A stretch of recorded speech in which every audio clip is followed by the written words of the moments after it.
Nandita ji, can you hear us? I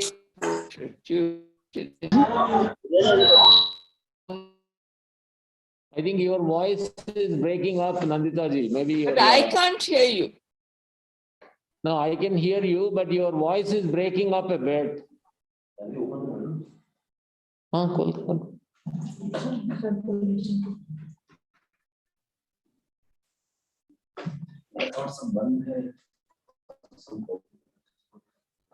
Yeah, Nandita ji, can you hear us now? But it's still breaking up. Hello, Bodhi. So your internet may be weak. Hello. Hello. Sir Ravindranath ji, good afternoon. Good afternoon. Hi, Rajiv. Hello. Dr. So, Nandita Ray, Dr. Oh, hi, Nandita. Nice to meet you.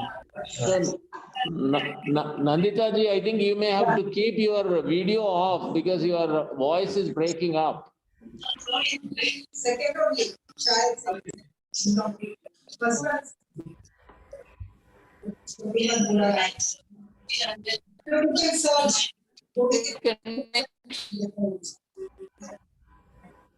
Is my voice also breaking up?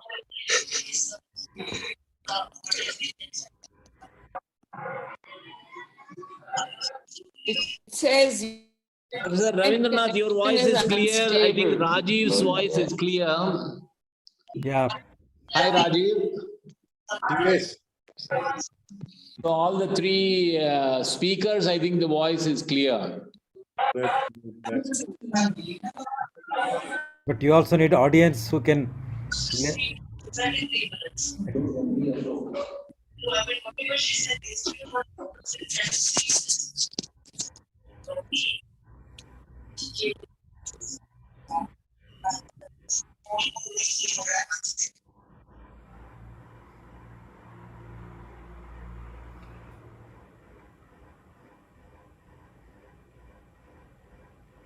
So Nandita ji, I think, for you, because maybe your bandwidth is low, you may want to stay on audio because when you put the video on, its voice is breaking up.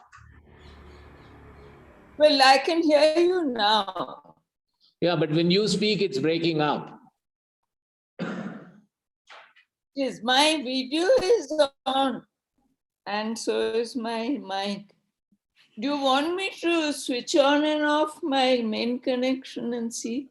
No, now it's better. Now it's better. Okay, because earlier I couldn't hear other people either.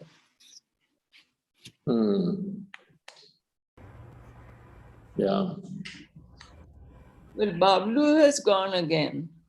No, he just put his video on, that's all. Oh. I'm here. See.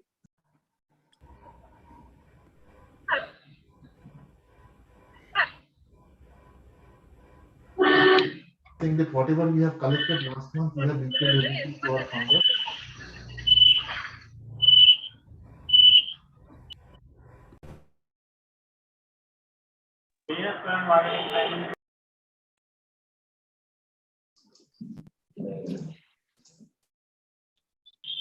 Where is our video? I can't see it. Oh, it's gone into the another screen. Okay, so I guess we will get started.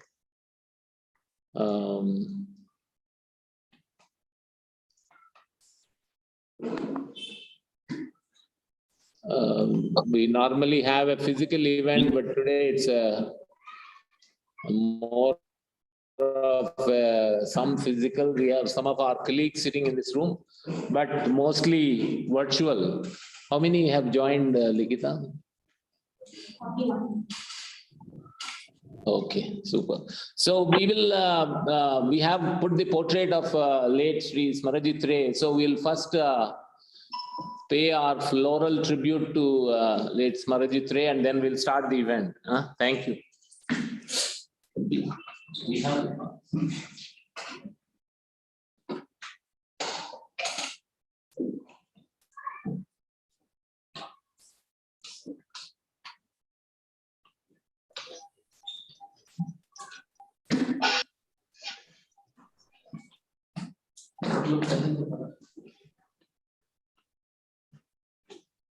come.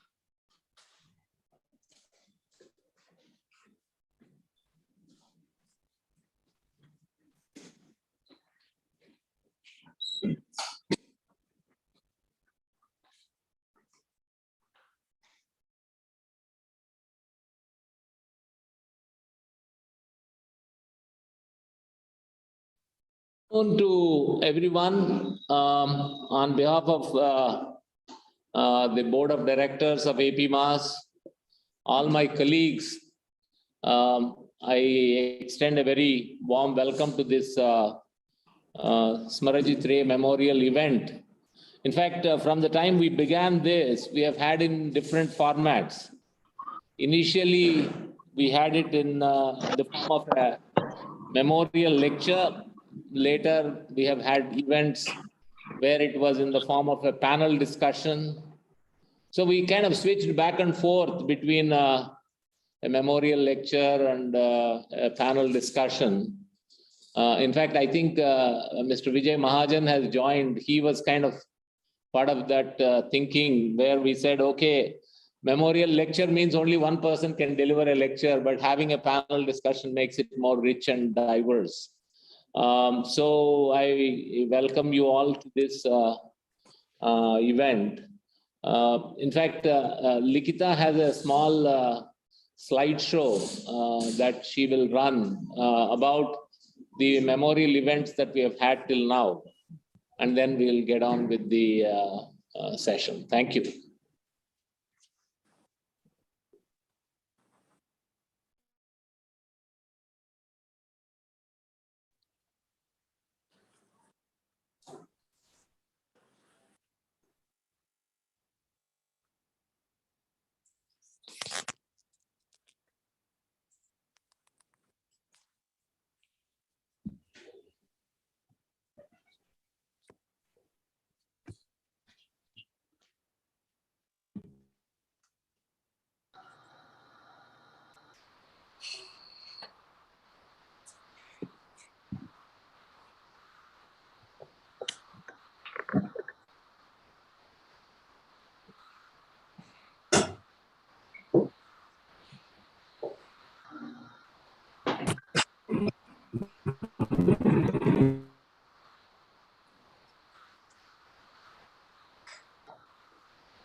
Thank you, Likita.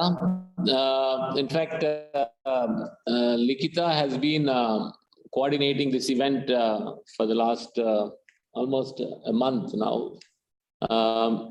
So, first, I want to really welcome all the participants to this virtual session on agroecology, a viable climate change adaptation strategy.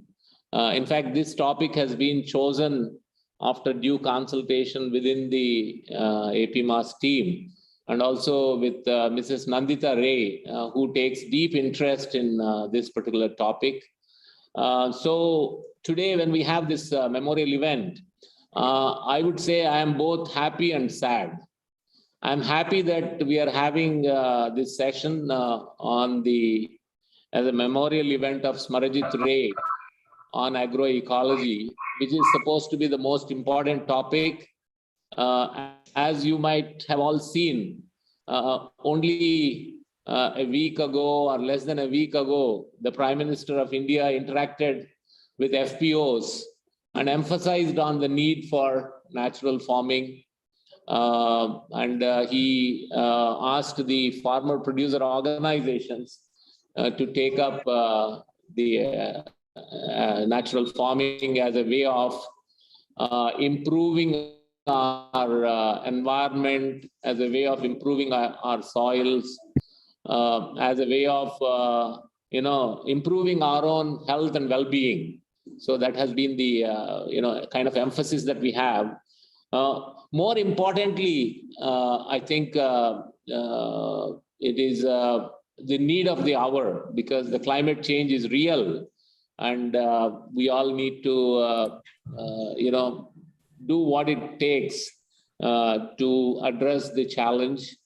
And more importantly, it is for the poor and the poorest of the poor, it's a bigger challenge. So the reason why I said I'm sad is because almost 16 years ago, Mr. Smarajit Ray left us. He was very keen and determined to do something big in terms of promoting government NGO collaboration. And many of you know today, the NGOs are going through challenging times in terms of the kind of scrutiny there is, the entire amendment to the Foreign Contribution Regulation Act. So Mr. Ray not being there, in a way, we lost a friend of NGOs. We lost a person who really fought for the poorest of the poor, the tribal communities, the children. So that's why I feel sad. But I guess through our work at APMAS for 20 years now, and through our actions, we are able to continue his thinking. In a way, he lives through our actions, our programs, through the self-help group federations that we work with, through the farmer producer organizations that we work with. I'm sure many of you know him. He was a wonderful human being and was a great friend of civil society organizations. He would always say government is very good at the hardware, whereas NGOs are good at software in terms of social mobilization, institution development. How do you kind of create a sustainable mechanism for the poor to overcome poverty and deprivation? And as you saw from that slideshow, we have a number of eminent speakers delivered Smarajit Ray Memorial Lecture, starting from Dr. Y. Venugopal Reddy, the then Governor of Reserve Bank of India, and the most recent one being by Professor M.S. Sriram of the Indian Institute of Management, Bangalore. So all of them, fondly remember him and paid great tributes for his contribution to tribal development, rural development. And so, as AP Mass just completed 20 years of its work, we have kept one promise of continuing to have these events of Smarajit Ray memorial events on topics that have been very dear to him, topics in which he took great interest when he was in government service and after his retirement. And this topic, in fact, I would say agroecology, I think the name natural farming, agroecology, ecological, I think there are now so many nomenclature, but this is an area where he took a deep interest. I'm really happy that we have a very eminent panel today. One eminent panelist, Bablu Ganguly, I think Smarajit knew him so dearly. In fact, Nandita and Smarajit Ray built their house in Anantapur, Chennai Kottapalli area, so that they could go and spend some time there, maybe longer after their retirement. So Bablu has been an activist, someone who has been deeply involved in this whole idea of regeneration, so I'm glad he's there to share his lifetime experience in promoting agroecology. The next person, Professor Ravindranath from the Indian Institute of Science, Bangalore. I don't know how much he knows Professor Smarajit Ray, but I'm sure, he kind of have heard of him. But Professor Ravindranath has done seminal work on this whole idea of vulnerability assessment and how do we prepare for communities to adapt to the climate change. So the adaptation strategies. So he has done a tremendous amount of policy work and also work out there in the communities. And finally, we have panelist Rajiv Ahal, who works with the GIZ. He is the director for the natural resource management. Again, I would say GIZ is deeply interested in agroecology. In every program, a project that AP Mass implements in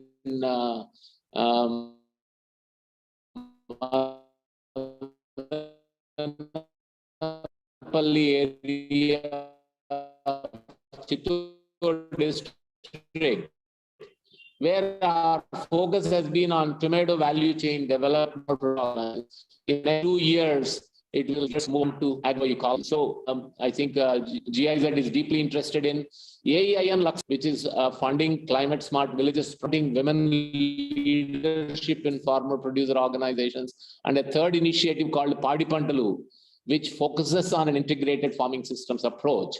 In that sense, agroecology is becoming, I would say, a topic of great interest to many of the donors, the national government, the state government, and I think farmers are also beginning to realize that we will have to shift from the kind of chemical agriculture that has been practiced to natural farming, particularly in areas like Anantapur, Chittoor, Kadapa, Kurnool, or the dryland areas.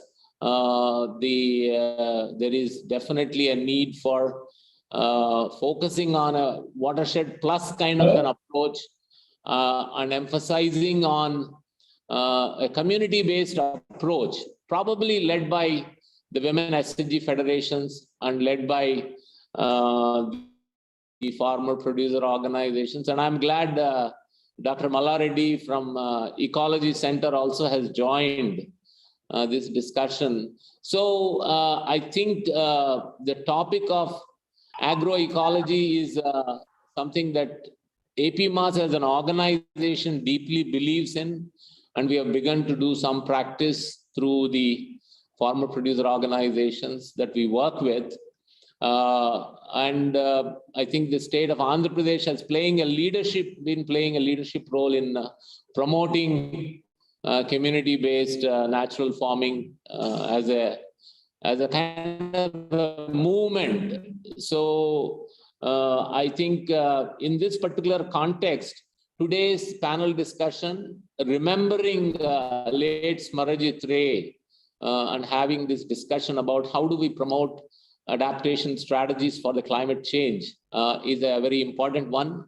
In fact, many of our advisory group members for the climate smart agriculture, like Dr. Venkateshwar Lu, and of course, Professor Ravindranath himself is part of the advisory group, Indu K. Murthy, I think Jairam, Dr. Mallardi, all of them have joined. So I'm pleased and delighted that we have an eminent panel, and I would say an equally eminent audience to enrich the discussions. And I hope at the end of the day, we will have some ideas on how do we further deepen our work on ecological agriculture, and how do we look at farmer producer organizations as organizations that take this whole initiative forward. So with those few initial remarks, I welcome you all for this virtual session on agroecology, and I look forward to listening to Bablu, Professor Ravindranath, and Rajiv Ahal.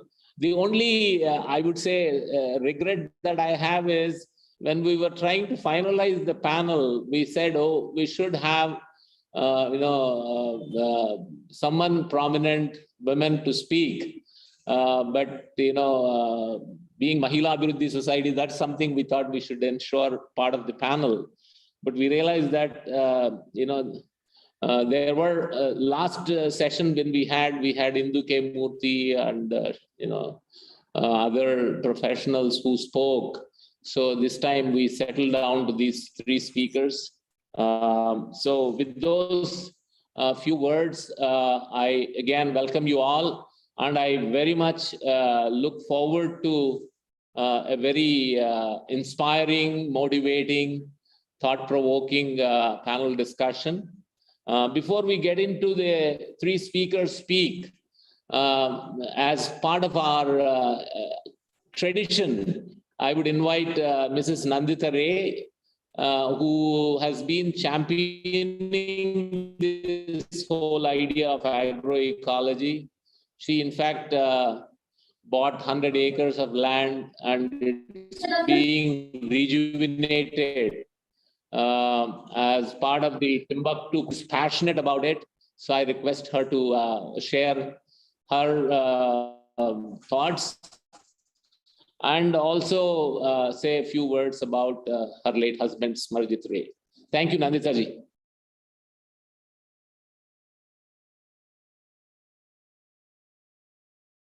You have to unmute yourself, Nandita ji. Let me warn you that my connection is being very unstable indeed. So I'll be brief and as possible. So, thank you, Mr. C.S. Reddy, and Mr. C.S. Reddy has been the APMAS chairperson since its. My husband and I were. Mrs. Ray, I think maybe you should turn off your video. I think your internet is weak, so that's why you are breaking up. Turn off the video. So maybe you can just turn off the video. Yeah, please, yeah. Because your video internet is going up and down. That's yeah, right. Please. Yeah. Is it better now? Yeah, very good. Yes, thank you. Okay. Thank you, Mr. C.S. Reddy, who has incidentally also been the CEO since the inception of APMAS. And both my husband and I were, in fact, founder members of this organization. And then I would like to welcome to this meeting and all our distinguished panelists, all the staff members of APMAS who are attending, and other friends and well-wishers as well.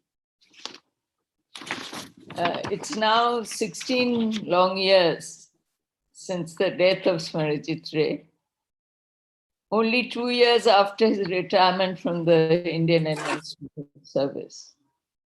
In a career that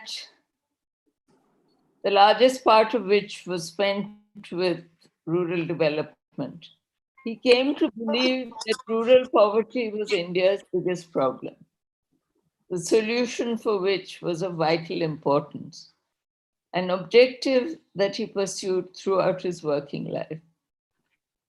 Sadly, rural poverty is still very much with us, and the urban-rural divide in income has widened over the years. In the meantime, the productivity of agricultural lands has declined as a result of a steadily degrading environment and the effects of climate change. Land degradation is largely a result of water depletion, soil exhaustion, and other effects of industrial agriculture since the beginning of the Green Revolution that requires high inputs of chemical fertilizers, pesticides, hybrid seeds, and so on. This kind of agriculture has had a particularly disastrous effect on the country's dryland areas, where rural poverty is concentrated, where smallholders predominate, that cannot afford the high cost of the inputs incurred in the event of a loss of crop. These are the already resource-poor areas that have also been hit hardest by the effects of climate change, which in itself is not unrelated to the nature of these agricultural practices. It is ironic that the country is today trying to half-heartedly return to a type of traditional peasant cultivation for these lands that had been time-tested over centuries and whose farmers had acquired a wealth of knowledge in husbanding its resources without adverse effects on land or climate. With more support from the state at an earlier time, they might well have produced better results in terms of higher productivity, range of foods, and foods of high nutritional value than they are doing now, when these lands and its farmers are so acutely stressed. However, it is fervently to be hoped that agroecology will provide a viable alternative to what is presently happening. Smarajit Ray came to know these regions well, especially during his work with watershed development, and came to learn about organic farming and natural regeneration in his association with the Timbuktu Collective, where he and I built ourselves a cottage after his retirement, but fate decided otherwise. Agroecology and climate change were not part of the discourse when he was still alive.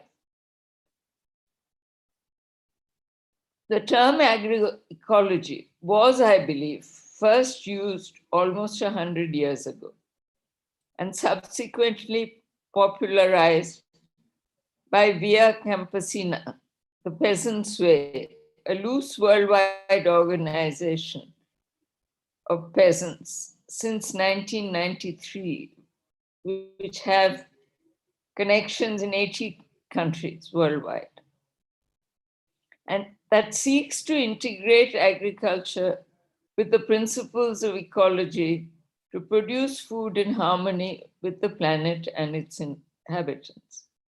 However, agroecology has found official acceptance less than a decade ago, with the UN's Food and Agricultural Organization's Sustainable Development Goals for 2030. Notwithstanding the scant support that this kind of agriculture has received from governments in terms of research, extension, or infrastructure, it continues to feed, surprisingly, about 70% of the world's population, even today.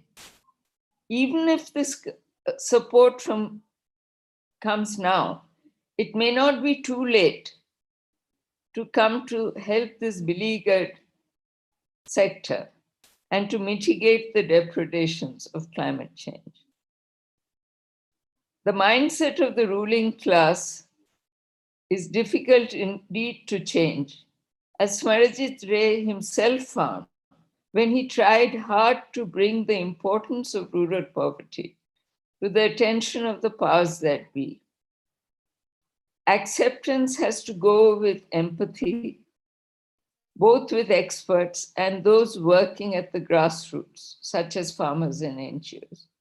A belief in the value of their knowledge and a willingness to listen that he possessed in good measure. The solutions exist and have existed for some time, but both vested interests in the status quo and the structures of power have prevented them from being implemented. I look forward to listening to our experts about what they have to tell us, both about the solutions to the current crisis, as well as to hear about their efforts to fight the good fight. My thanks to them in taking out their time to help honor the memory of a fellow fighter in the same cause. Thank you. Thank you very much. Thank you, Nandita ji. That's really, you summed it beautifully. And I think you also made that request to the panelists to speak to the issues that you raised. So now I think without any further delay, I'm also glad and I'm happy to invite Mr. K. Madhav Rao, our chairperson. Maybe I will request him towards the end to say a few words. First, I will straight away go to Bablu Ganguly of Timbuktu Collectives. 40 years of work, so it's a lifetime experience that he would be sharing. Please, Bablu, I don't think you need too much of an introduction. Many people have tasted your produce sold on the National Highway at Chennai Kottapalli. Please, take it away. Greetings to all. I see many old friends here in the computer. I can see them. And greetings to my co-speakers.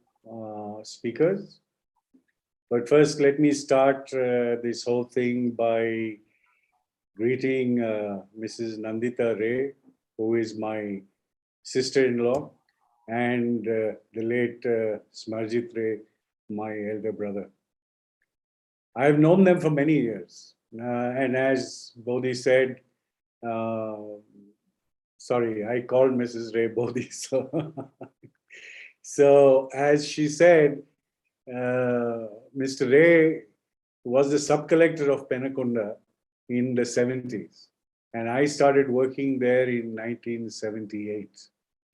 So even though his work took him all over many districts, to Delhi, to finally Hyderabad, both Mr. Ray and Mrs. Ray were in love with the landscape and people of Anantapur.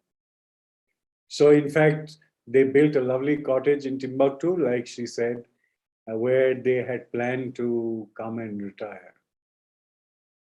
If I start talking about Mr. Ray, it may take up too much time, so I shall desist and only say that in my 4 decades of work in the rural areas of Anantapur and Chittoor districts, I have still to meet another IAS officer who was as brilliant, as committed, as supportive, and as humble as he was.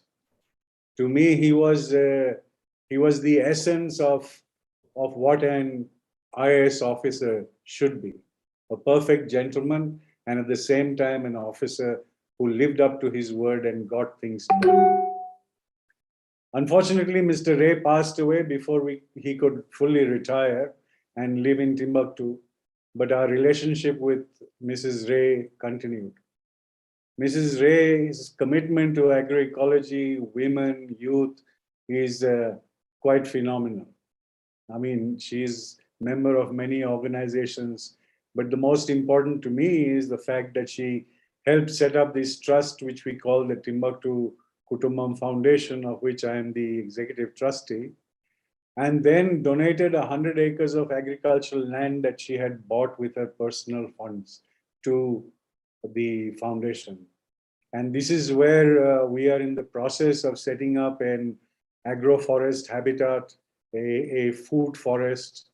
We have planted thousands of trees, developed 10 acres of timber forest, about 15 acres of horticulture, and we are doing vegetable cultivation and cereal cultivation, among other things. And this whole work over the last 10 to 12 years has been supported by Mrs. Ray through her personal funds. Through the foundation, she also helped one of our thrift cooperatives to stand on its feet with very important initial funding. At Kailasam, that's the farm that now is with the Timbuktu Kutumbam Foundation. Sorry. Am I audible? Go ahead. Okay. Yeah. So your internet is kind of dropping sometimes, but yeah, please go ahead. Okay. At Kailasam, we have been running a 2-year course in regenerative organic agriculture, and this has been supported by funds raised by the Timbuktu Collective. Thank you, Bodhi. I think I'll jump into what I'm supposed to speak. I don't know whether I am the right person for this. I think there are other people who are far better charged by this whole thing. But I shall try and see if I can explain what I have tried to do and what we are doing. So probably all of you know that agriculture is one of the main sources of emitted methane and nitrous oxide. Mind you, we are talking about modern industrial agriculture, animal husbandry, land clearing of agriculture, and related activity. This is not about the kind of agriculture and land use we knew about a few hundred years ago. According to the International Panel of Climate Change, IPCC, agriculture, forestry, and the change of land use account for about 25% of the human-induced GHG emissions, the greenhouse gas emissions. That's about 9.3 billion tons of carbon dioxide equivalent. And that's huge. We may also know that besides its contribution to global warming, modern day agriculture has other detrimental effects on environment. Agriculture is often the reason for deforestation and a change in land use from natural ecosystems that take up and store carbon dioxide from the atmosphere. Changing the function of this uncultivated land from being a carbon sink and store to being a source of greenhouse gases emissions due to burning plant material or farming has had great negative imbalance on the emission balance. At the same time, maintaining and increasing plant biomass contributes to carbon sequestration, which is really what we need. to reduce the concentration of CO2. And so forestry and management of woodland also impact on amounts of greenhouse gases in our atmosphere. In addition to generating greenhouse gases, modern industrial agriculture is also responsible for a long list of impacts on environment. Fertilizers rich in nitrogen pollute water and threaten aquatic systems, ecosystems. Pesticides, herbicides, and monocultures can lead to loss of biodiversity. As populations expand and agriculture production must increase or become more efficient, increasing the area of land for farming offers one option for increasing production, but it has it has its drawbacks. Clearing uncultivated land for farming can lead to the destruction of natural ecosystems, which may have very devastating effects on wildlife and biodiversity.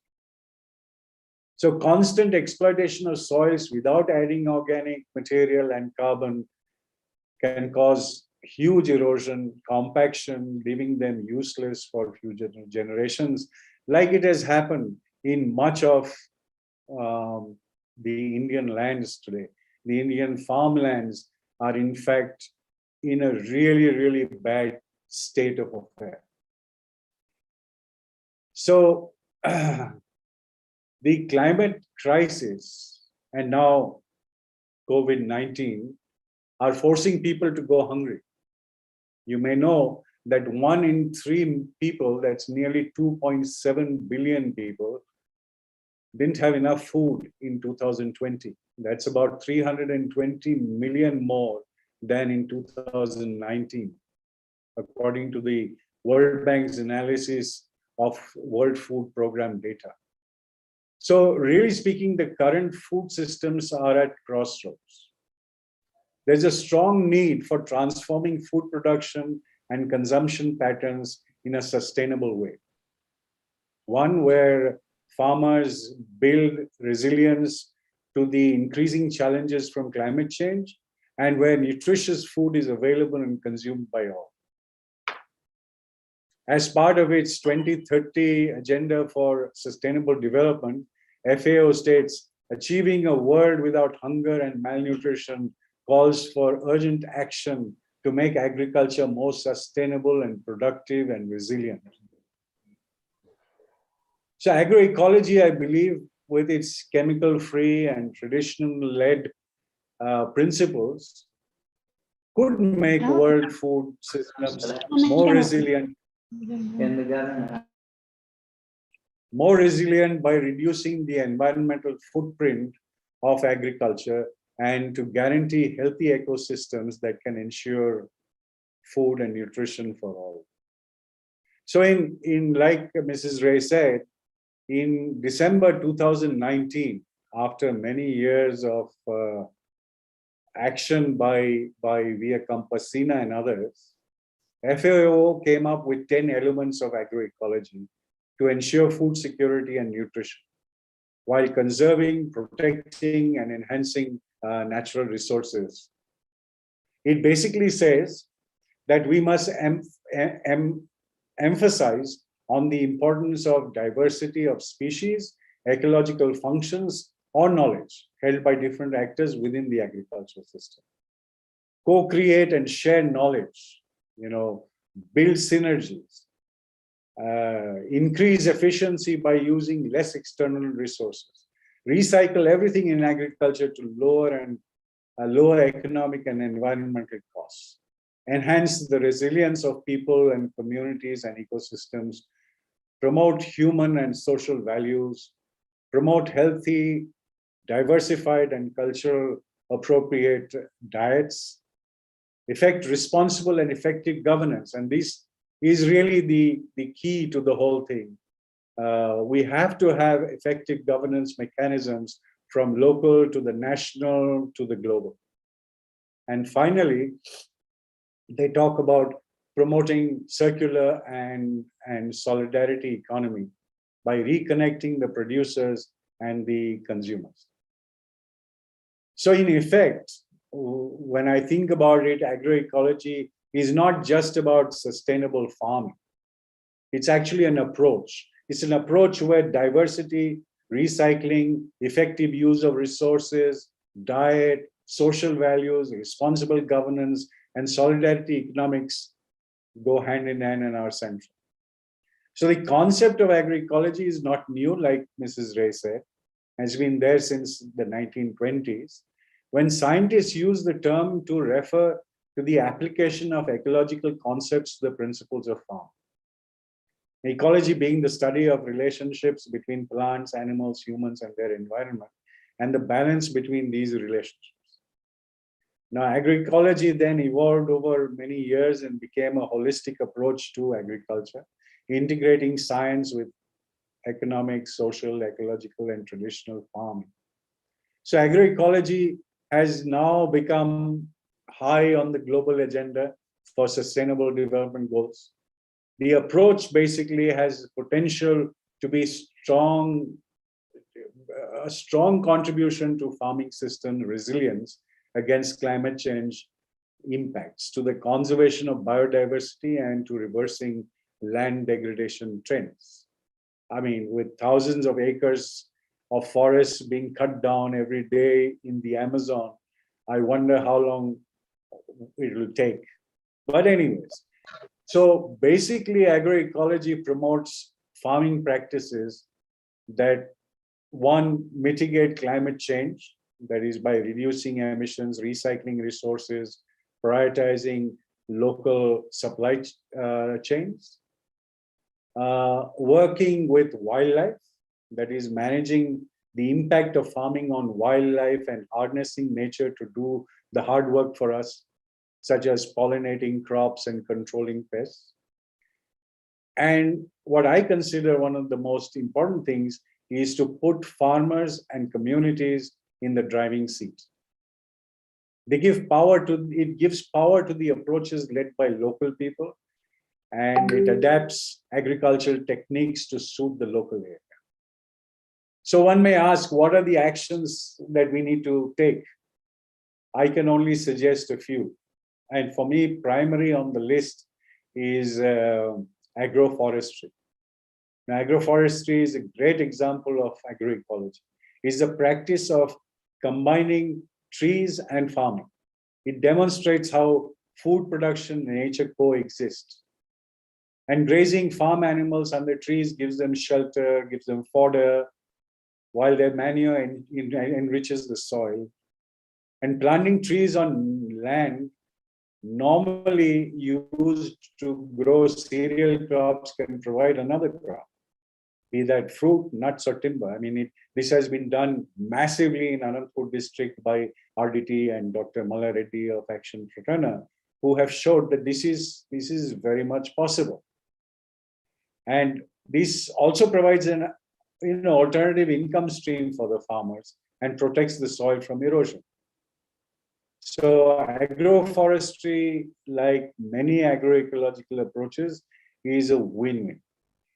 And then we have to transition long-term sustainability that works best for the land, for wildlife, and local communities, to a food and farming model to reduce climate impacts and support wildlife, to bounce back and feed a growing population on a healthy diet. So we have to move to organic or any form of nature-based farming. Use principles of biodynamic farming and permaculture. Get the farmers and agricultural scientists together. Get the scientists to listen to the farmers. They know a lot about real everyday farming.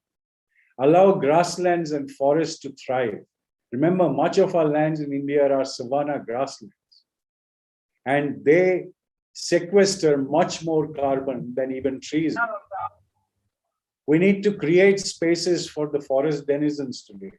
And by that, I mean both wildlife and the humans who live there. We have to reintroduce the concept of adding organic matter and carbon in the soils, something that our Indian farmers have done for eons together. I mean, it was written in a whole book called the Agricultural Testament. And it's time that we started re-looking at those kind of things. Then we have to, most importantly, work on improving the traditional seed material. And by this, I don't mean hybridization, I don't mean GM, but improved varieties. And I tell you, we need to talk to the farmers because they can tell us a lot. And the last I feel is that we have to bring animals back into farm. So these are the things that I think, we can take out of agroecology. There is much more. There's all about marketing, about meeting, about getting people together, and all those kind of things. So CS told me that maybe I should show some photographs and other stuff of the work that we are doing, because in the Timbuktu Collective, we have basically been, all our work is actually around the whole concept of agroecology. I'll try and put it up on the screen now, or will you do that, Likita?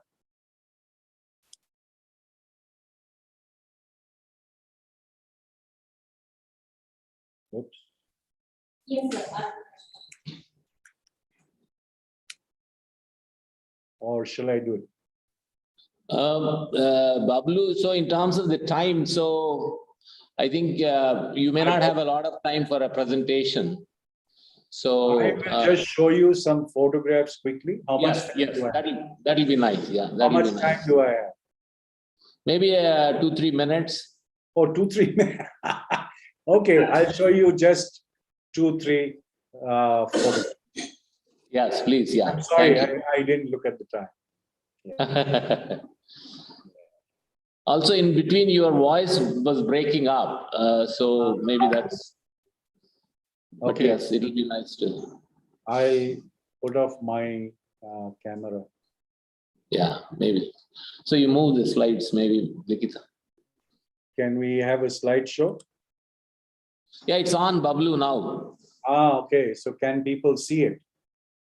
Mm-hmm. Okay. Yeah, everyone can see it. Yeah. So you have to keep moving the slides, Likita. And he will say stop. Yeah. Next one, please.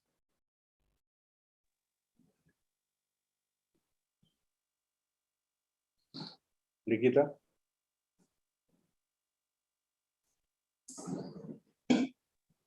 Go ahead. Keep. It is stuck there. Slide 1. It's not moving.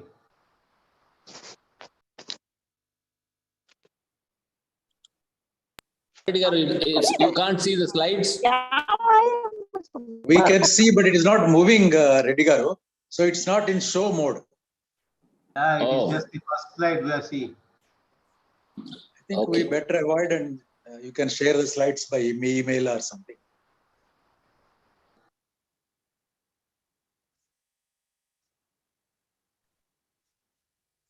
So I think Bablu, there is a bit of a problem.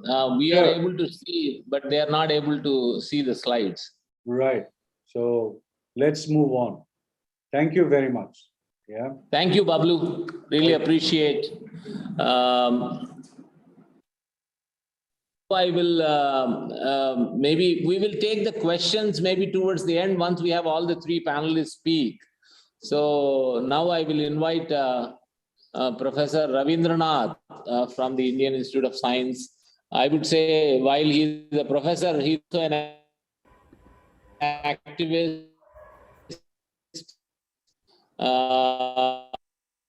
And has been doing a tremendous amount of work on agroecology, national level reports. So he has been doing a lot of interesting work. Your voice is not clear. Okay.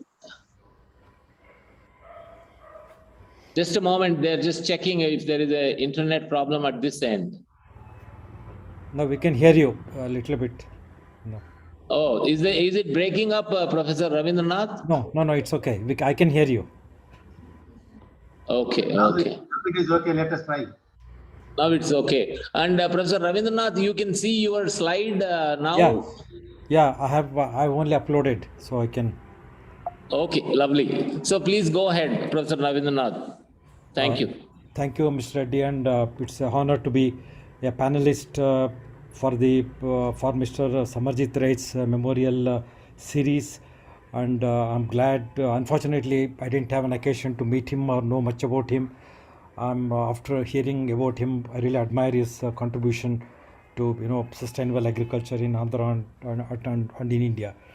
So, as a professor, I thought I will speak more about, the basics about agroecology, and both Mr. Ganguly and Rajiv will speak about, the actual field implementation and practical aspects of agroecology. So I will talk about basically about what are the challenges facing agriculture. We know many of the challenges. What's agroecology? Why agroecology? What are the principles of agroecology and the role of agroecology in promoting adaptation to climate change? Next, I think I can list 100 challenges facing agriculture in India, South Asia, or in the developing or in the tropical world. Firstly, we need to produce 50% more food by 2050 or even earlier to meet the requirement of almost 9 billion people. This was possible in the past, in the 1950s, 60s, 70s. Area under agriculture increased, so we could increase food production. But now it's not possible in India, South Asia, and in many countries. That means we need to really intensify our production in the existing land. The other challenges there are, or I would only list few. Firstly, land degradation continues, soil erosion, salinity, alkalinity, loss of topsoil, and so on and so forth. Land degradation is the biggest challenge, if you ask me, in the long term. And decline in soil fertility due to land degradation and soil erosion and so on and so forth is also another challenge. Decline in groundwater, in fact, the proportion of area irrigated by groundwater is increasing on the one hand, but on the other hand, it's declining in most districts in Karnataka, for example. Groundwater has disappeared more or less. I can tell you, it's almost in a dangerous scenario now. And of course, increased pest and diseases and uncertainty about supply of chemical fertilizers. The experts know the challenges in sustaining supply of potash and phosphorus fertilizers. And again, urea is a very energy intensive product. And again, another challenge in India and in many parts of the world is low efficiency of use of water and fertilizer in agriculture is a big challenge facing us. Loss of traditional crops, fruits, vegetables, and things like millets and all, they're slowly disappearing, and it's becoming rice and wheat dominated agriculture, or maybe sorghum and maize at the most. And environmental degradation, use of pesticides, energy, and and so on and so forth. Fertilizer leads to soil water pollution and GHG emissions and so on. And most importantly, something which impacts everything else, which will override all other impacts, would be impact of climate change on agriculture, particularly changes in temperature, in rainfall, and extreme events, delay in rainfall, and increase in pest diseases and so on and so forth. There are so many ways climate change could impact food production currently. And agroecology has many definitions. Others have already spoken about that. And it's an approach to increase agriculture productivity as well as sustainability, or increase productivity sustainably. There are many definitions. I will just quote one longer definition of IPCC, which embraces many aspects. Agroecology includes integrated land use systems that maintain species diversity, agrobiodiversity, the improvement of ecological processes, and delivery of ecosystem services, and strengthening of the local communities, and recognition of the role and value of indigenous and local knowledge. Of course, it's a very long definition. It includes multiple dimensions, but the easiest definition is given by Soil Science Association, which says sustainable farming that works with nature. That's a simpler form definition. Of course, you've already heard about ecological farming, organic farming, and net zero carbon farming, permaculture, no tillage agriculture. There are so many types of agriculture, but agroecology is broader than any of these types of agriculture systems we have just mentioned. But agroecology concept, of course, as earlier speakers have mentioned, this concept includes use of natural process, limit the use of synthetic inputs like fertilizers and pesticides, promote closed cycles, use organic matter and so on and so forth to supplement nutrients with minimal negative externalities. There'll be no pollution of water and soil and so on. So, and stress the importance of local knowledge and participatory processes and conventional scientific methods and address social inequities. So of course, it's like a very loaded concept. Indeed, it's not like simply organic farming and so on. Just for substitute pesticides and fertilizer, and you can call it as organic farming. But agroecology is a broader concept. It's new as well as old. It's new because it's been the terminology has been given recently, and people are recognizing it in international literature and also in UN organizations reports. But some other practices have been known for centuries. Agroecology concept also recognizes that agriculture food systems are coupled socio-economic ecological systems. So it includes socio-economic aspect and also ecological aspects. Very often we focus only on fertilizers and pesticides, but it's much more than that. That's what agroecology is all about. Of course, there are so many things. I'll just only say one or two things. Agroecology is the concept of understanding ecological relationship and the process in agriculture. And of course, agroecology concept includes designing farming systems that mimic nature. That is, you can only through that you can sustain. Optimal use can be made of sunlight, soil nutrients, and water. And sustainability ecosystem depends on the level of interactions between various biotic and abiotic components. That will increase the interactions, interdependencies of many of these components of ecosystem. And of course, there are many principles. Recycling, about organic manure and from livestock manure, crop residues, and so on. Synergy, so that production is synergistic with soil conditions. Soil condition provides all the nutrient requirements of crops through soil cover, contour lines, and mulching and organic matter addition and so on. Efficiency, increase the efficiency of water use and all the nutrients used in agriculture. Minimize losses, reduce external inputs, and of course increase production of grains and straw probably. Diversity, promote diversity, species, both genetic species and genetic diversity, both in space and time, at a landscape level as well as over many years and so on. Interactions, improve the biological interactions, as I mentioned, agroforestry, green marrowing, nitrogen fixation, crop livestock integration, integrated farming systems, and so on. So these are some of the principles, but there are other principles which are linked to social and economic aspects. That is, of course, social organization, use of local knowledge and its transmission, and promoting equity and guaranteeing decent revenue to farmers and the families. If agroecological system doesn't provide increased income and sustained income to families, then farmers will not appreciate ecological principles. And why adopt agroecology? We all know by now. Definitely to improve soil fertility, to sustain crop productivity for decades and centuries. We don't know whether we can depend on potash and phosphorus for decades now. So, but it's better to depend on natural soil improvement practices to sustain food production and ensure food security to meet the growing needs of 9 billion people, maybe some say even 10 billion people. Imagine India having almost like 1.6 or 1.7 billion people. Can we feed them sufficiently? Third, of course, is promote resilience in the context of climate change impacts. I'm sure Raji will talk much more about that, and to promote adaptation, what practices are available, and more will come in the coming years. Enhancing biomass renewal, optimizing nutrient availability, recycling organic matter, cattle dung, and crop residue, and so on and so forth. Ensuring favorable soil conditions for plant growth through same practices. Promoting genetic diversification of species in time and space, adding value to favorable biological interaction so that trees benefit from crops benefit from trees, and livestock benefit from crops, and so on and so forth. And of course, on reducing environmental impact like pollution and so on, arising out of pesticides and fertilizer use, and of course energy intensive agriculture, which leads to GHG emissions.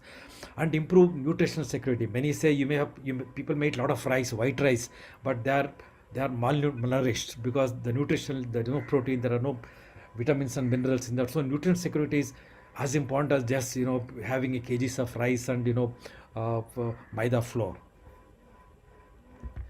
And of course, FAO has brought out a big report on Agroecology in 2020, it says obviously you cannot jump from current chemical based, energy based agriculture to agroecological system. It's not a good idea. We know what happened in Sri Lanka.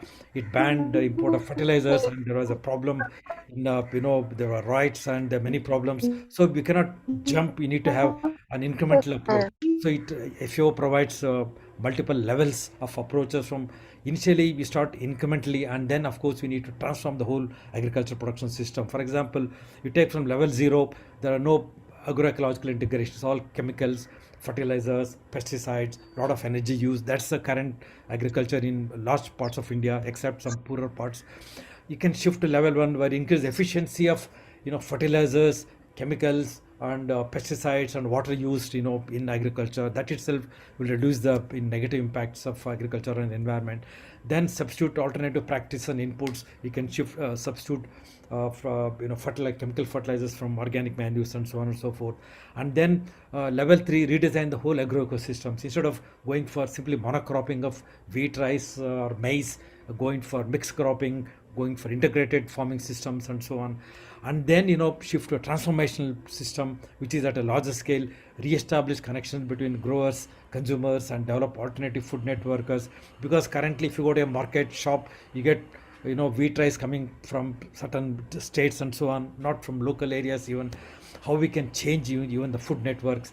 And finally level 5 is rebuilding the global food system. How we can make food system globally sustainably. We all know deforestation in Brazil, Argentina, and so on, to produce more soybean and oil palm and sugarcane and so on and so forth. Those things are not sustainable.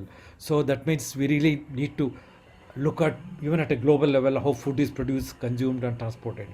Coming to climate change, we all know recent climate changes are widespread, rapid, and intensifying and unprecedented in thousands of years according to IPCC.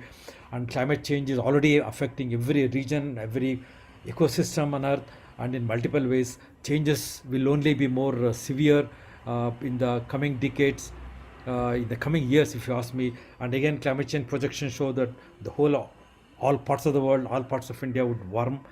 And again, if you look at the rainfall, which is more important for agriculture in district like Rayalaseema, but here also rainfall would increase in majority of the districts, not in all. But the challenge is further detailed analysis shows that there'll be few high intense rainfall events. It's like you may get in Anantapur a 5 centimeter rain or a 7 centimeter or a 10 centimeter rain in one day and damaging all the crops. In Karnataka this year, there was high intense rainfall events in November and early December. All the crops, standing crops which were ready for harvest, were destroyed. So more rain is not always good. So we need to be worried about increased rainfall also. Again, at a global level, studies have shown that percent of area subjected to drought would increase from what used to be like 10% of the agriculture in 2010 to almost 40% by 2050 and 50% by 2100. So drought is still a big challenge along with floods. And IPCC shows a nice diagram saying how land-based systems will be impacted by climate change. One, of course, dryland water scarcity. For every 0.5 degree increase, there'll be significant impact on nature and society. And every 0.5, the world has already crossed a mean global warming of 1.1 to 1.2 degree. And Paris Agreement talks about holding global mean warming level at 1.5 degree, which is almost impossible. We are going to cross it in another 15-20 years. So at 1.5 degree, how it's going to impact, or 2 degrees, how it will impact dryland water scarcity, soil erosion, vegetation loss, tropical crop yield decline, food supply instabilities. It's very clear. Even 1.5 degrees not good enough. Below 1.5 desirable, but it's impossible to achieve given the current emissions level. Food security is the biggest challenge. Climate change impacts multiple aspects of food security, multiple dimensions of food security. It affects availability by reducing food production, and in many crops, many regions where wheat is grown now, maybe wheat cannot be grown in 20-30 years. And again, access, when there is a decline for crop yields, it affects poor people. The price would increase. People cannot buy food grains also. Stability, year to year. 1 year you have drought, next year you have a flood. So instability in food production is a big challenge affecting again food security, and again waste and other aspects also very important. And IPCC provides a long list of response options that address mitigation, adaptation, and it address land degradation and also address food security. You can see if in the agriculture, most of them increase food productivity, agroforestry, improved cropland management, improved livestock management, all of them have positive impact on mitigation, adaptation, desertification, land degradation, and food security. So all of you know these options, but there are also many options that include in value chain management, like reducing post-harvest losses, dietary change, changing from industrial meat, red meat to grains and so on, which is good for heart, good for health, and good for global environment, and good for climate change. So there are many such long list of practices options available. They have synergistic impacts on various aspects. And of course, coming to how agroecological practices contribute to building resilience adaptation, it's very clear from this diagram. By agroecology promoting diversity, heterogeneity, and improved soil, sustainable soil management, and also social components. You can, on the one hand, you can have mitigation benefit by going for trees, agroforestry, enhancing soil organic carbon. You can get mitigation benefit. That's, of course, it's important for you and sustaining food production. And by reducing sensitivity and improving adaptive capacity, you reduce vulnerability, enhance resilience. I mean, one can explain this diagram for even half an hour. I can explain this, but I will skip. But again, agroecology is relevant to all at a global level for the UNFCCC, because even IPCC talks about agroecology, and UNCCD land degradation is mainly due to loss of vegetation cover and poor agricultural practices. By going for agroecology, you can reclaim land, degraded land, and restore the productivity of degraded lands. And of course, conservation of biodiversity. Agrobiodiversity is very critical for sustaining food production, and agrobiodiversity are the wild relatives of cultivated crops of wheat, maize, sorghum that are being lost around the world. So critically, agroecology helps meeting the goals of UNFCCC, UNCCD, CBD, and meeting even our requirements of food security.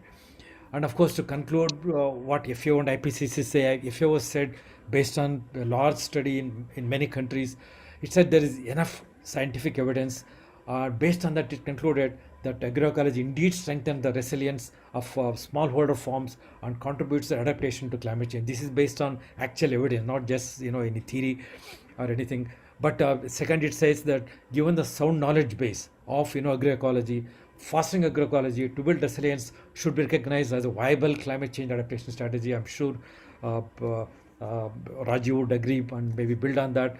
Current knowledge base is robust enough to support agroecology as an effective climate change adaptation strategy. I think there's enough knowledge accrued in India, in CRIDA, in ICR, Agriculture University India, and in Africa, everywhere.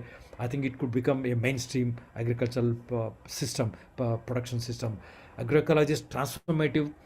Resilience building potential depends on, of course, not just changing one or two practices, but by adopting a holistic and a systemic approach to agriculture, including ecological aspect, social aspects, economic aspect, and environmental aspect. Of course, that's a big challenge, easier said than done on a practical basis. And of course, building capacity. We know as academicians, we know the terms of agroecology. Farmers would not know. Even the Telugu or Kannada or whatever Tamil words, they may not know. There's nothing like that at least in Canada. So people, they know some practices which are good in the long term, but some practices, they may not think that it will have a long term impact, environmental impact, affect sustainability. So there's a need for building capacity and awareness in farmers about agroecological concepts and principles and practices. Not just organic farming, not just ecological farming, but a bigger picture. And finally, IPCC concluded the dryland populations have developed traditional agroecological practices which are well adapted to resource-poor dryland environments. We know, like Rayalaseema, they are resource poor, water and capital and everything, they're poor. So they had developed in the past, but unfortunately, IPCC also says that there is robust evidence to show that many of the practices have disappeared. Because I was hearing in Anantapur, in fact, it's even in such a dry district, groundnut is a major crop. You get a big profit or you may lose completely. So like that, things are traditional crops and practice have disappeared. So I would conclude by saying that there are many challenges. This is my last slide. Uh, that there's a need for providing more evidence on agroecological practices. I know CREDA has produced many books, many demonstration projects, Vikas Kendras, GV, whatever, I forget the name, ICRS, district Kendras. They also promote some practices, but we need a bigger, systemic approach, holistic approach to agriculture. Not just enhancing crop yields, but building resilience, sustaining soil fertility, biodiversity, and so on and so forth. There's need for more evidence on that. Secondly, there's a need for more demonstration of agroecological practices, not just organic farming and so on. Particularly for drought-prone farmers in like in Rayalaseema and so on. Of course, there's need for some financial incentive to farmers. Many farmers believe if they stop using fertilizers and chemicals, they would lose crop productivity. It may be true in some regions, in many regions, at least for initially for a short-term period, maybe over years. But that means you may need to compensate farmers in case they lose some profits or income or some tons of grains. So need for capacity building in agriculture departments. Agriculture departments, in fact, I know many of professors in soil science, they say organic farming, ecological farming, they're all theoretical concepts. Given the population is increasing, there's need for more food. There's no option other than chemical farming. There many of my colleagues say that. I've heard them, and they also give some arguments also for that. Maybe they are right to some extent, but not wholly. And of course, launching a national program, agroecological practices similar to integrated watershed program and so on is required. We don't have. And lastly, we need to mainstream agroecological practices in all the agriculture development programs, whether it's IWMP, MG or any other programs you need in irrigation, land management, water management, desert management. In all these programs, we should mainstream agroecological practices. With this, I thank the patience of all the audience and also giving this opportunity to speak on this memorial series. Thank you.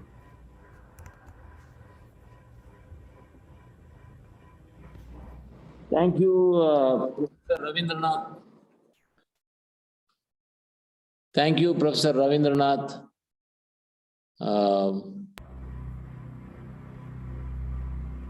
Can you hear me, Professor Yeah, I can hear Ravindranath? you. Yeah, I can hear you. Please go on. Go to the next. Thank you very much. Very, very comprehensive. I think, you had quite a bit to cover, but you did very well, covered it quite comprehensively. So I think I like particularly your last two slides, which really summarize the way forward. So I think there are some questions coming up, but maybe once we listen to Rajiv Ahal from GIZ. In fact, I would say GIZ is doing some seminal work in India in promoting agroecology and working with diverse stakeholders like NABARD. In fact, I was in a virtual conference in the morning where Friends of Women's World Banking was organizing. I think they have a large number of programs across India and other parts of the world which focus or promote agroecology. I think we will listen to him, and then based on what Bablu talked about, based on what Professor Ravindranath said, and then finally what we will hear from Rajiv, we will have some discussion. I'm sure there are those who are in the Zoom conference who may have some comments to make or questions to ask. Rajiv, all yours, please. Thank you. Thank you, CS, and good evening to everybody. I see a lot of old friends, familiar faces, and some new ones, and I really appreciate this opportunity to learn. I think it's great that you do this in the memory of somebody like Smarajit Ray, who was obviously a visionary and quite an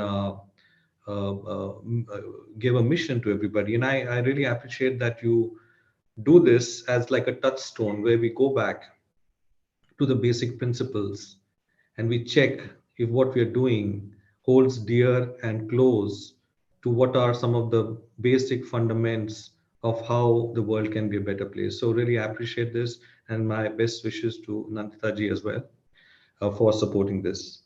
I think the speakers before me have really been able to show great light on what is being called now agroecology. I think the development world, we know that sometimes the old wine comes back in a new bottle, but also it probably adds new flavors as well. And I think trying to go beyond indigenous to bring modern scientific knowledge also in the mix would be a way to look at agroecology. Now, of course, I think in terms of applying ecological principles to agriculture through various forms of regenerative agriculture, integrated farming, organic, natural farming. There are lots of initiatives, approaches that have been tried and are being tried at scale globally as well as in India. But from my perspective, I would like to say that I would see agroecology is is something which is larger than just on the on-farm interventions that we're doing. I think given the way the farming crisis has become, which has been explained quite well by my colleagues, uh, I think also looking at the fact that to whatever level we make a larger percentage of 60% of India's cultivable area more and more sustainable, uh, there's been a depletion which is both difficult to recoup, and there's also a very deep impact already made on the factors that lead to further climate aggravation. And just by working on farms may not be enough, or improving the farm regenerative capacities may not be enough. For example, uh, almost 70% of irrigation losses are known uh, in our the way we do conventional agriculture. With natural farming, with micro irrigation, with all these sorts of interventions that we do, even if we reduce it by 1/4, we still cannot undo the damage we've already done to the unconfined aquifers, which are totally empty, and to the point where we've gone down to now confined aquifers and have started depleting them. We'll have to go larger. The scale of the problem requires us to look at a larger picture. At the same time, a lot of the work that we're doing around farming is wonderful, but it is remaining in small pockets. The consumers are still wary. The access to this food, the market-driven choices that people have taken over, especially consumers, and not just in urban areas, also in rural areas, lead to a situation where there is no pull causing a farmer beyond the financial incentives to really get into this type of agriculture at a scale which is competitive and comparable to the market-driven industrial agriculture that has become the norm. So for me, and also learning from our own experiences over the last 40 years as Indo-German Development Cooperation, and many of you, also what Smarajit ji was doing, I think it's time that we need to look at nature, of course, the farm, but connected to the nature, which I mean ecosystem and watershed, and definitely connected to the plate, the food system transformation. If we're not looking at these in a continuum and at a scale, then whatever we do will never be enough. And then the naysayers and many who really worry about the need to feed hungry mouths and the whole fear around food security of 1960s, insecurity of 1960s, which led us to the situation of PL 380 and ship to mouth, that would become another reality. So if we really need to look at it as something beyond principles in terms of an approach, something large we need to do, I think we have to look at the whole basin watershed, look how the ecosystem services are enhanced in there, how they contribute to the good soil, better moisture, precipitation, either as a microclimate or at a scale, changing to some extent the climate variability that we are seeing. And therefore, to do this is going to require both working at a large scale and secondly, working over a long time. I think Ganguly and many of you, from your own experience, we all know that such a transformative process, even with a farmer, takes about 8 to 10 years. Now we're talking about consumers, and then we are also talking about people who use forests, who use common lands, and the exploitation and the denudation that is happening. So if we really want to look at this end to end and bring a connectivity, the desired connectivity in the ecosystem approach, which moves from the nature farm to farmer, then we would have to do it at a different scale. There's a need for us to come together, to take our experiences, pull them together, and really build models and approaches to go to that scale. Now, within the watershed and ecosystem restoration work, which is mostly off farm, I mean, obviously, improving water and soil, biodiversity, the ecosystem services would definitely have an impact on the local microclimates. We also know that all of this work in these areas would lead to higher and higher carbon sequestration and reverse a situation where almost 24% of the GHGs are coming from these elements. I think working on this, restoring ecosystems, the soil moisture, the water availability, the temperature locally, humidity, the soil health from an ecosystem down to a farmer level would also enhance the adaptive capacity of the ecosystem to support a better farming system. So it cannot be just done only on the farm. We all know it, but I'm just making a case for really connecting our past work of watershed, which was another silo. The tragedy there is 5 years of investment, huge amount of work. We create organizations, we create assets in terms of water assets.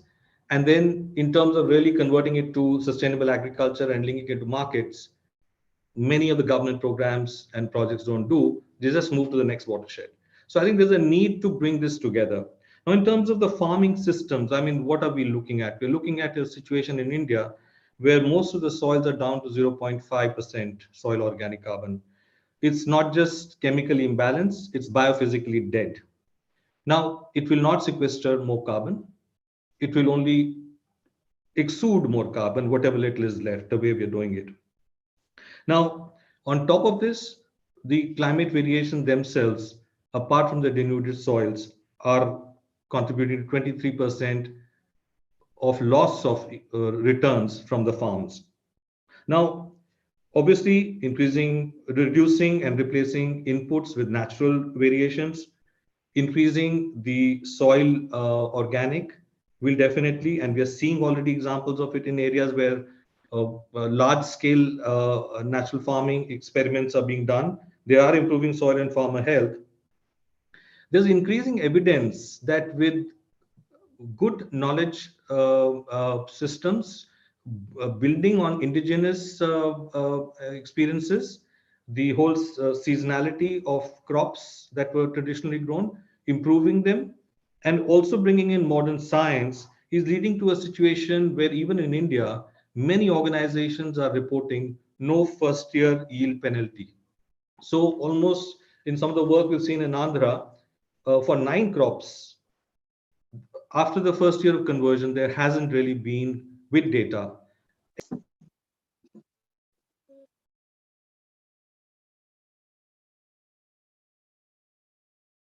You got muted, Rajiv. Sorry. sorry. Okay. Yeah. How long back? Just yeah. Okay. Just So few seconds. So I was also talking about the scientific approaches which are new, like pre-monsoon drought sowing, which can also bring in and add value to improving the how we do agriculture and farming. Speakers before me have talked about integrated and farming system approach. Overall, a lot of the work that is happening with soil health improvement is showing that we'll know more about, I joke about it. We know about more about T minus X nanoseconds, what happened before the Big Bang, but we know less about the soil under our feet. We know more about the stars and less about the soil. And what the soil is teaching us is that given a choice with bioinoculants and catalysts and all sorts of approaches that have been tested and tried, but need to be done at scale, the soils revive quite quickly. And there is experience that within 2 to 3 years, with this sort of natural farming approaches, there is a reduction in 30 to 50% of water use. Now, what this also means is for irrigated areas, this is also a reduction in energy use. So we are looking at a mitigation impact on carbon fossil energy to be used, and not just that, but also the economic case, which I'll speak about a bit later. Uh, the crops that one is also seeing being grown through such approaches are clearly very much more resilient than the conventional crops that are growing. In November, I visited some parts of Andhra, which was just after the heavy rainfall that happened. There were entire fields where the normal farming for paddy had happened, and there were fields where the farmers had done natural farming based approaches. You could see that in the other areas, the crop was flattened, and in the natural farming areas, the crops were still standing. Now, what is the cost? What is the return to the farmer of that? So I think these resilience aspects related to drought, high rainfall, cyclones, all of these are also showing aspects of taking up this aspect of farming to which no cost has been put. So I think when we start looking at the overall cost contribution and returns of agriculture, these factors start becoming very big. Now, a lot has been also spoken about the need to connect this to the food system transformative process. The recent nutrition surveys have shown that actually, even with more food, the access to food, the quality of food have become issues. And there is a plummeting nutrition that we are seeing with the consumers. Now, what do we do in terms of consumer behavior? This cannot be done by one organization. This cannot be done in one area. One would need to work with the consumer and market behaviors in a way. And how do we do that? How do we learn from each other? I think these are areas we need to talk about as well. Now, of course, first charge would be increasing the local consumption, healthy farmers' families, healthy villages, and adjacent areas, and the surpluses then start moving to the urban and other areas of consumption as well. But so far, this has been done without a strategic approach. One agency does it, it struggles, and then it gets a bit of success, but it stays stagnated. It stays small, or the challenges are too big, or the market forces don't recognize the fair, dependable, and honest market access does not happen. So I think this is the areas where we need to work. And maybe to add to what CS said, some of the work that we are starting to do in the Indo-German Development Cooperation is to recognize that a lot of these things are going on. These are transformative processes, and what we need to do as a bilateral development partner is to work with the governments at central and state level, and with organizations such as you, to find where the blockages are, to work on scale solutions, to find ways to make whatever is happening but a bit stuck in the system to move quicker, faster, and more efficiently. So one of the programs that we have started, and is just starting in the states of Karnataka, Madhya Pradesh, and Assam, is a program called Support to Agroecological Transformations in India with Ministry of Agriculture at the central level in the 3 state governments. CS also mentioned the NABARD program. NABARD has been working on 2.5 million hectares of watersheds and tribal development projects for the last 15 years. They are now keen to see that how in these completed watersheds, agroecological approaches can be brought up. And they are about to launch a new program called Jiva.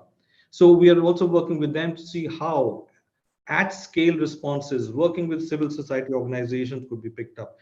As mentioned, we have projects like Green Innovation Center working on value chains.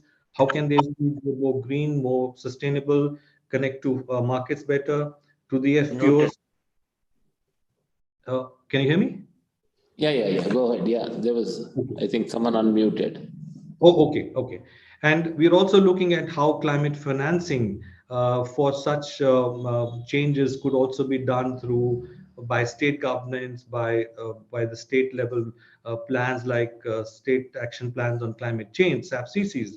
So we're trying to come at it from various sides. And I think one thing which is becoming quite important is also to look at states which are already early champions, support them, even as we start working with other states where these processes are uh, are in parts but need to come together. So the work that we are doing in Andhra Pradesh with RYSS in terms of where the KFW, our development bank, is supporting the government of Andhra Pradesh to scale this at scale initiative to a larger level is something I think all of you may be aware about. And I think something similar like this needs to be done in every state, where the state government, civil society organizations come together and take it to scale.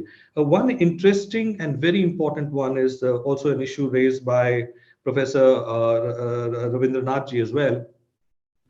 uh, there is the industrial type of agriculture came with its own methodologies, its own ways to measure, and its own evidence, and has built up evidence over the last 53 years of green revolution from their own perspective of how chemicals add. Of course, there's now a lot of evidence about what damages they do as well, which we need to look closely at. Organic farming is another form where which has also come from the West. To some level, these evidences for organic farming also exist. I think, from my perspective, I feel that if we really want to look at very rain-fed small farmer areas, we need to be looking at approaches which even are more like natural farming and totally regenerative type of agriculture with very low inputs from outside. Now, where is the evidence for that? Because all policy makers, the subsidy givers, and the financial and the economists are asking if there's such evidence to be provided to help shift the policy. And I'm very happy that Indo-German Development Corporation is setting up an Indo-German Global Center for Agroecological Learning and Research in Andhra Pradesh. So I think this would be something where field action research with farmers, collection of evidence and data, sharing that with everybody, collecting more data, and providing it as an alternative framework to what we have is beginning to happen. My last few points relate to how do we move forward.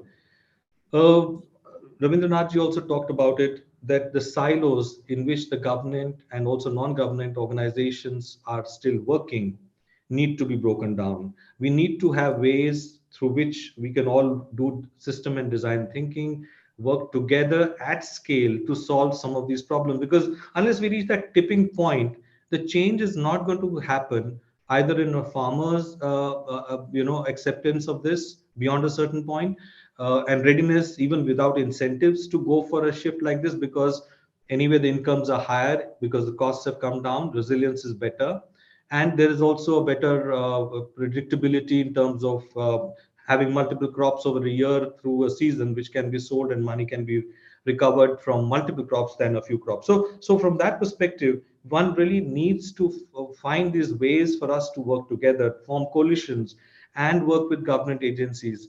I think because government subsidies and policies drive the agriculture of another type, involving the government processes in such an alternative formulation remains very important. Any experiments that we do must be adopted, scaled up by the government as well. I think wherever the watersheds are, we should transition and move them towards more natural farming and market-led processes. Wherever there is work happening on natural farming, we should connect the watersheds and the markets to it. And I think this sort of a strategy is something we need to really look at. Knowledge and really a specific package of practices. Now, there's a dilemma here. Such approaches require farmers, and they know very often, but also with better knowledge from other areas and other people's experiences. What works? What are the key elements? What is the science behind it? Explaining this, demystifying this would be very important. But while the general understanding can happen, farmers would also need very precise what to do differently type of interventions. And I think therefore, while knowledge is available, developing that knowledge into disseminable products at scale and being able to handhold that process, because such changes are not, we are realizing, economic resource intensive, they're knowledge intensive. So I think these are some of the areas that we need to do. I'm very convinced that if you look at some of the key aspects from which agriculture and farming is seen in India, if you look at the fertilizer subsidy, the scale of it, 1,40,000 crores. If you look at the energy subsidies that the various states give out for water, if you start, and you've just seen with the elections now, UP government has announced a subsidy for irrigation. So there is a huge amount of public investment that governments are doing in that form of agriculture. I think if we get evidence of how this type of agriculture, and this is being collected by various organizations as well, but if we bring it together, we make a very strong case to economists and to the policymakers to look at it not just from an ecological perspective, which they may not buy into, but even from an economical and a financial perspective, which will drive changes. So I would say that from that perspective, it's also very heartening to see. I was in Gujarat when on 16th of December, the Prime Minister did this conclave on natural farming. And it was the first time there was a decisive political statement about a shift away from conventional farming, including ICR institutions and KBKs to work closely to work with farmers on such solutions and share this very widely. A further endorsement with the meeting with the FPOs, as what CS also mentioned. I think the political narrative is slowly shifting for various reasons. It is becoming more supportive of the type of agriculture and ecology we want to see. Can we shift the policies? Can we shift the practices? And to do this, we will need to come together at scale. So my request to CS, AP Mas, I see Malla Reddy, I see lots of key people here, is if we can all try to come together and make this happen at a broader and a larger scale. Thank you, CS. Back to you. Thank you. Thank you very much, Rajiv, for really, in a way, summarizing the discussion. I did see some questions, but if any of the those who are in this virtual meeting, if you do want to ask a question or make an observation, you could use the raise the hand, but some questions are already typed in the chat box.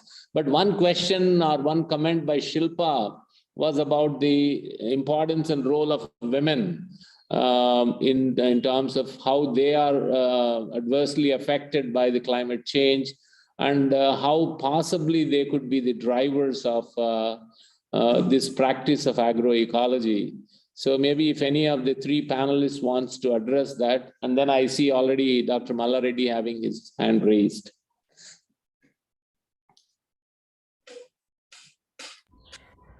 Can I say something? Yeah, please go ahead, Malla Reddy. I think it was an excellent discussion that we are having actually. So first of all, I would also like to convey my greetings to Madam Nandita Ray. After many years, I'm able to see her at least on picture. So, and I remember very well, very clearly the kind of role that Smarajit Ray Garu played in watershed development, particularly when we were there. And I think we really have all our admiration for him. And I must acknowledge that he is the one, after hearing from the government officers, who awarded a gold medal on water conservation to us. So that is the kind of passion that he held for ecology and environment. So having said that, and then I would like to make a point which is less comes for discussion, which I think is very important, but still missing, is that, the point is that the paradigm of agriculture that we are conventionally following, in my opinion, is inseparable from kind of lifestyle that the society is having. So this lifestyle, as we see now, is highly consumeristic and highly materialistic, and there is some kind of a thirst and quest for more and more material goods. So that kind of a lifestyle, in my opinion, it is very hard to really take with agroecology, because agroecology essentially demands a very simple kind of a living and also some ethics of conservation, without which we will not be able to really, bring in a holistic concept like that. I think that I think we have to really debate more on that. And if we don't debate it, then there will be a mismatch between the kind of lifestyle that the society follows, which is really using more and more natural resources and consuming and throwing, and then also bringing in highly non-degradable kind of elements into the ecology and so on. And on the other side, we will be talking about agroecology, which is nature and nature, solving and so on. So I think this is one area we will have to really make somewhere a discussion, bring it out, for discussion, not only at the people level of actors like all of us who are at the grassroots level, scientific institutions and other levels, but this is just go into the larger society. I think that is the point I just would like to make. And I'm really thrilled by all the three lectures that Bablu gave an excellent presentation of that. I really congratulate him, thank him, and similarly, Ravindranath Garu gave a very excellent, comprehensive kind of a presentation. And Rajiv Ahal, I met him after many years on this program, and he really touched at a very, very practical ground level kind of what is happening there and how we can really make a change there and converge those kind of actions and then build scale up into agroecology. So I really appreciate all the three speakers. Thank you, CS. Thank you, Dr. Mallareddy. I would request Dr. Bandi Venkateshwar Garu, again a champion and someone who has done some seminal work on dryland agriculture, agroecology. So please make your comments, Dr. Bandi Venkateshwar. So I will just take a minute to recall a meeting called by Mr. Ray when he was the Secretary Rural Development in late 90s, and on watersheds and how to take this watershed concept forward. At that time, I was just a principal scientist and I was deputed by the director to attend that meeting. And Raju, Tirupataya, there were many other people from the R&D department. And in fact, he was the first person to actually float this idea of, earlier we were just imagining watershed program as more of soil and water conservation interventions, farm ponds and all. But first time, at least as a young person, I heard, him saying that the role of the people's participation and their own, interest being met and their own opinions. So that is how the watershed plus concept, in fact, came up, and then the whole country, adopted this. So this is just I want to share with all of you. He was very, 30, 40 years ago, he was actually thinking about the importance of people's participation and their own role and their opinions being taken into consideration while planning any of these development schemes. So I just imbibed that point. After that, of course, the whole programs across the country. And this is my second lecture. Last time, in fact, in SES, Madhur Agar organized, and I also attended that. So I'm very pleased and I feel obliged to having been invited to this.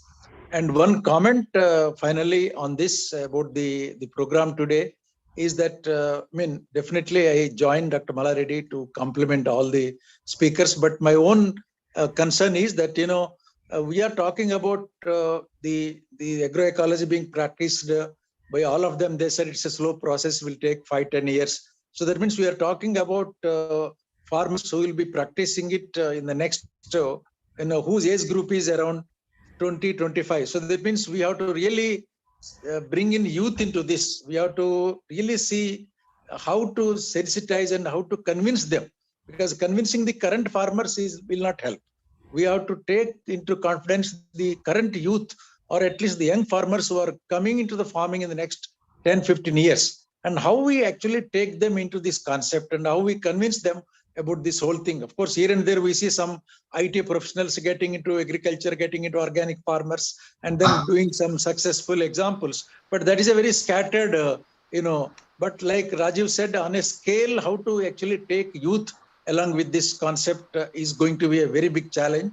And I just leave this thought. I don't want anybody to answer, but I just want, I thought that this is very, very important in my view to really scale up going forward. Thank you. Thank you. Thank you very much, Dr. Venkateshwarlu, for those comments. Some of the panelists, you might have seen the questions in the chat box. So particularly there is a question to Professor Ravindranath. So I don't know if you have had a chance to see the question or any of those questions, if you want to, respond to, or if the panelists were stimulated by other panelists, if you do want to share one or two thoughts. Particularly, Bablu, you went first, so you have any quick observations to make based on what Professor Ravindranath said or based on what Rajiv said? I mean, there's nothing that, I agree with everything they said and very practical, down to earth. So nothing really much to add. I'm just sorry that I couldn't show you some of our work in agroecology. But that's we will share the presentation, Bablu. We will, with the participants, sure. We will share the presentation. Yeah, absolutely. Professor Ravindranath, you have any quick points to make? Yeah, I think there are a couple of questions in the chat box as well as it was also raised by Mr. Mallareddy. I agree, the big challenge, there was a question in the chat box about urban lifestyle, urban diet, urban demands, driving up agriculture production, agriculture practices, what crops are grown, how they are grown, and so on. So that's one challenge. And the other, of course, is how the society is becoming more materialistic, lifestyles are becoming more westernized and so on, at least in the urban context, and also in some among the youths in rural areas. I agree, these are bigger challenges. And in fact, agroecology is not a narrow concept, as I mentioned. But, everyone agrees that it's broader. It not only just agronomic practices or water management, nutrient management, soil management, but also includes society, gender and all those things. But there are bigger challenges. But right now, some challenges facing agriculture immediately are land degradation, loss of soil fertility, loss of groundwater, chemical pollution. There is even some other challenges which can be addressed through technology packages. Again, Mr. Gopal also has raised, do we have a package of practices to help farmers to shift to agroecology like we used to have during, when I was a student of agriculture, they used to bring up package of practices, to under green revolution and so on, hiding varieties, fertilizer and so on. Do we have a package of practices to help, young farmers and so on? No, I don't think so. If you look at CREDA has brought out fantastic publications, thanks to people like Venkateshwar and others. There are fantastic practices on, sustainable agriculture, agroforestry, but they're all there. But how to convert them into something which farmers can access? A young farmer in a village in Anantapur, there is no way he can access that. So I think there are many challenges in promoting agroecology at scale. So I think, let us leave the bigger challenges, how to change the lifestyle or urban demands. They'll be there. Simply, I don't think we can change them. The only way, to a small extent, urban lifestyle may change because there is a shift towards, healthy diets. There are so many shops near my house, organic shops. I see a lot of people going there, organic shops. So there is some level of, in the middle class, shifting to even millets. Ragi is being sold in many fancy shops in Bangalore, ragi products and, finger millet. So I think there is some level of small changes happening, again driven by rich and, middle class, due to healthier diet and so on. That may drive, for changes in farming to produce more locally available fruits, vegetables, greens and millets and pulses and so on the one hand. On the other hand, Mr. Millareddy's question, it's a very important question, very big question. But I don't think there's any package of practice for that. But we can have a package of practices for reducing pollution, reducing fertilizer use, reducing chemical use, improved agronomic practices. We can have a package of practice for that. And I fully agree with Venkatesh Rulu, but how to really, inculcate in the youth about, some sort of sustainable farming practices, environmental friendliness, it's still a challenge. Even in urban middle class, in Bangalore, there was a survey recently. They asked, how many households are worried about saving electricity. Not 80% said they don't care about saving electricity at all, even though they'll be saving money, monthly bills. So nobody cares about saving electricity at home. The middle class in Bangalore. So same way in rural areas, how to bring about change. It's a long-term challenge and bigger challenge of social. Even Mahatma Gandhi tried to promote simple living and so many things, local products, everything, hygiene, health. Simply, we are not imbibed. So even when Mahatma Gandhi failed, so there's very little chance for people like us. So I would say I would end this with my response to some of the comments. Thank you, Professor. Thank you very much. I think, from the discussion, I would at the end invite Sri Madhavrao Garu, our chairperson, to make few observations. But I thought the important takeaways from this, session, in fact, I would say I kind of really agree with what both Dr. Venkateshwarlu and others said, that it has been a very illuminating session, very thought-provoking, very practical. I like the idea of we need an IWMP kind of an approach for agroecology. So the Integrated Watershed Management Program, which is a national program. So if we want to promote agroecology, both at scale and also for a long period of time, so we should look at, a national program for agroecology that has at least a time period of 10 years. I think this whole sustainable farming that works with the nature is, I think, something that is a way that one can understand. There seems to be a need for demystifying this whole agroecology as a concept, as an approach, as a philosophy. And I totally agree with what Rajiv said. We need to break the silos, and we need to really work in a more holistic manner.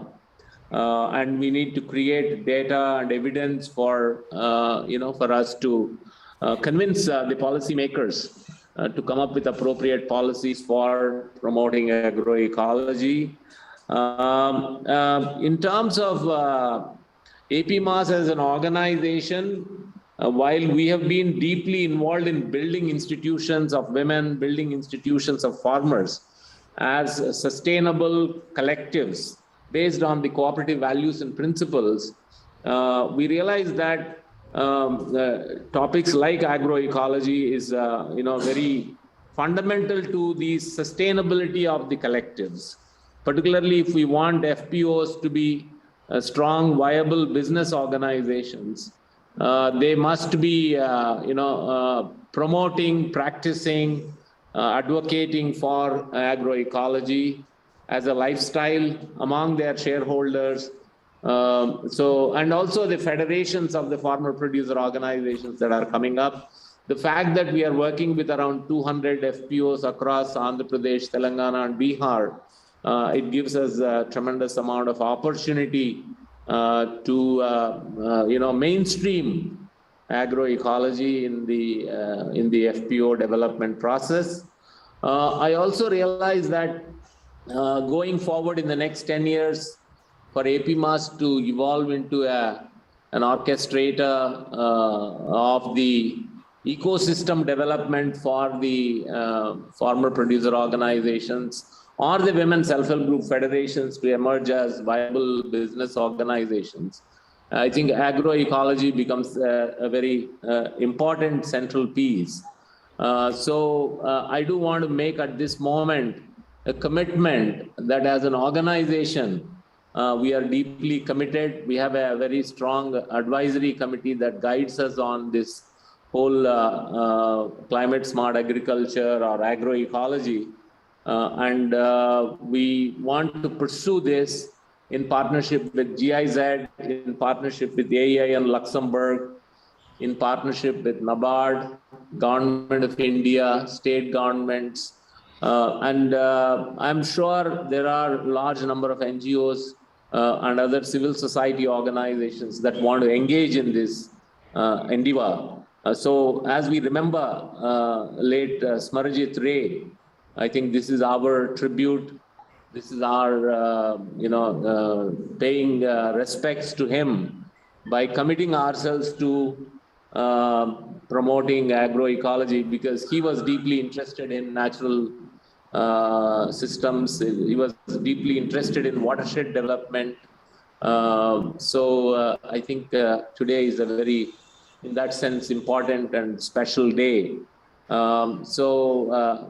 I really also want to thank all the three panelists, Bablu Ganguly, Professor Ravindranath, and Rajiv, for being so spirited, for being so forthright in sharing your thoughts and your suggestions, particularly for moving forward. So towards the end, I invite Sri Madhavrao Garu, our chairperson, to share his thoughts. Most importantly, Mr. Madhavrao had the opportunity to guide and work with late Smarajit Ray. So Madhavrao Garu, please.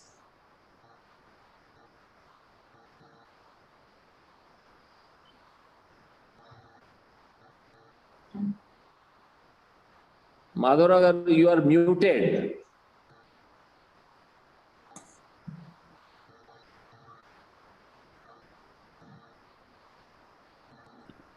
You got it? Yes. Yeah, you are unmuted now. Yeah, thank you. Thank you, CS. You have brought in three very, very informed and articulate analysts. It's a rich session that we had in the last 2.5 years. We are dealing with today on the agricultural ecology. Agriculture is probably the oldest profession along with animal husbandry, which is a part of agriculture at every point in time. And the ecology, which goes to the beginnings of time. Very well-informed speakers on our oldest profession and present burning issue. The oldest profession has now gotten to a burning issue. It's a very, very rich fare that we have dealt out today. I hope you have recorded the proceedings. I would like to have a YouTube. You are doing it on YouTube? Yes, it's on YouTube Live, yes. And to the participants, and I would in turn pass on to some of my friends. I would like to just add a personal note about Mr. Ray, one of our English civil servants. If I express him, I would call him the world of. He was so interested in the subject. Long things in three capacities about posting of days of the position. Every time I was in one of those positions, his request would be, don't shift me from rural development. Most of my service would ask for very, very rich subjects like finance, industry, and so on. But this man always wanted to empty his, dirty his hands in the rural sector. I remember one of your observations, Mr. Evan, CS, when we wanted to do the field operations of these programs, I said we are supposed to be doing advocacy and training and so on. He said, let us have experience in the field experience, and then we went into some other programs. Coming to more personal thing, my daughter Sunita, she is now Principal Secretary of Agriculture.